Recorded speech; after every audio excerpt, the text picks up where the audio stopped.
Julie would like to welcome you all to update today's 24-hour world news with the main topic: how worrying is the Russia-Kim Jong Un alliance?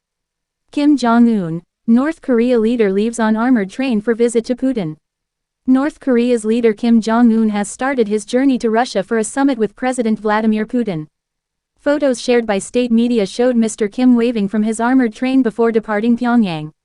He was accompanied by senior government officials, including military personnel, KCNA reported.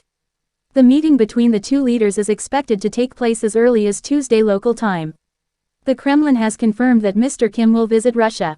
The Pentagon said it believed Mr. Kim was traveling to Russia and it expected some type of meeting, according to the BBC's US partner CBS News. If the summit with Mr. Putin goes ahead, it will be the North Korean leader's first international trip in more than 4 years, and the first since the pandemic. The two leaders will likely discuss the possibility of North Korea providing Moscow with weapons to support its war in Ukraine, a U.S. official earlier told CBS. Mr. Kim's last trip abroad was also to Vladivostok in 2019 for a summit with Mr. Putin after the collapse of North Korea's nuclear disarmament talks with then U.S. President Donald Trump. His train is rumored to include at least 20 bulletproof cars, making it heavier than average trains and unable to go beyond 59 km per hour, 37 miles per hour. His journey to Vladivostok is expected to take an entire day. The White House has said it has new information that arms negotiations between Russia and North Korea are actively advancing. National Security Council spokesman John Kirby earlier said Russia's defense minister, Sergei Shoigu, had tried to convince Pyongyang to sell artillery ammunition to Russia during a recent visit to North Korea.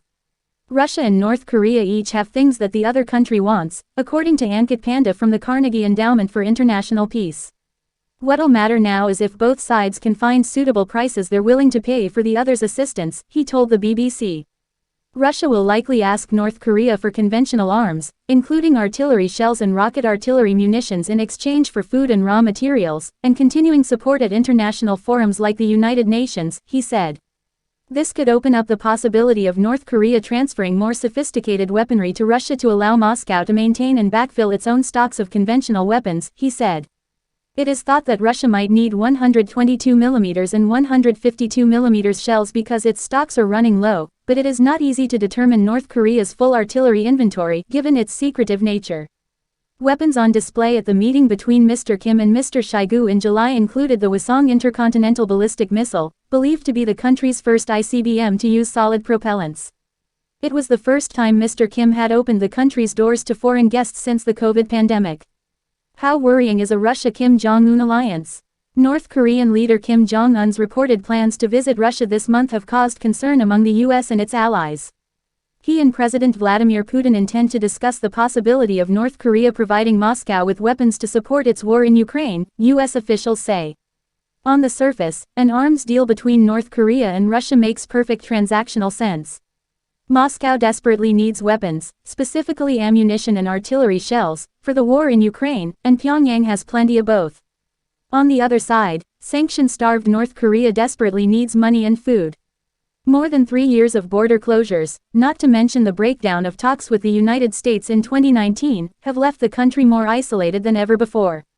Security Council, meaning it has been able to develop its nuclear arsenal without serious consequence.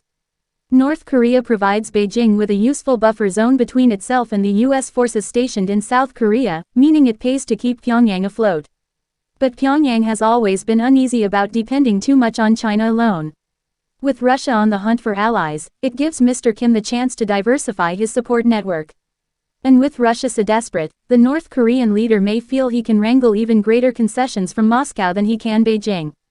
Mr. Putin might agree to keep silent in the face of a North Korean nuclear test, whereas this could prove a step too far for Chinese President Xi Jinping. During the Cold War, North Korea was playing the Russians off the Chinese, very similar to how children play parents off each other, said Dr. Bernard Liu of the S. Rajaratnam School of International Studies in Singapore. But there is still a question mark over whether the meeting will go ahead. Mr. Kim doesn't leave North Korea often or lightly. He is paranoid about his security and views trips abroad as fraught with danger. For his last international trips, to Hanoi to meet Donald Trump in February 2019, and to meet Mr. Putin in Vladivostok in April 2019, he rode on an armored train. The trip to Hanoi took 2 long days through China. It is unclear how private the two leaders intended their meeting to be, but it is possible the US is hoping that by making it public, it can spook Mr. Kim and therefore thwart both the get-together and the potential arms deal. Dr. Liu doesn't think Mr. Kim would have much wiggle room, however, given the reports about three-way military exercises, it would be difficult to cancel these kinds of events without everyone ending up with egg on their face. Part of the US strategy since Russia's invasion of Ukraine has been to release intelligence to try to prevent deals from happening. North Korea and Russia have so far denied every suggestion they are looking to trade arms. Neither are likely to want this deal to be a public affair. This is the end of the above newsletter. Julie would like to sincerely thank you and everyone for your interest in following. If you find it interesting and useful, don't hesitate to quickly click the subscribe button to share to update the news. Hot news about current events around the world. Julie would like to thank you and everyone very much. Julie, best regards and see you again.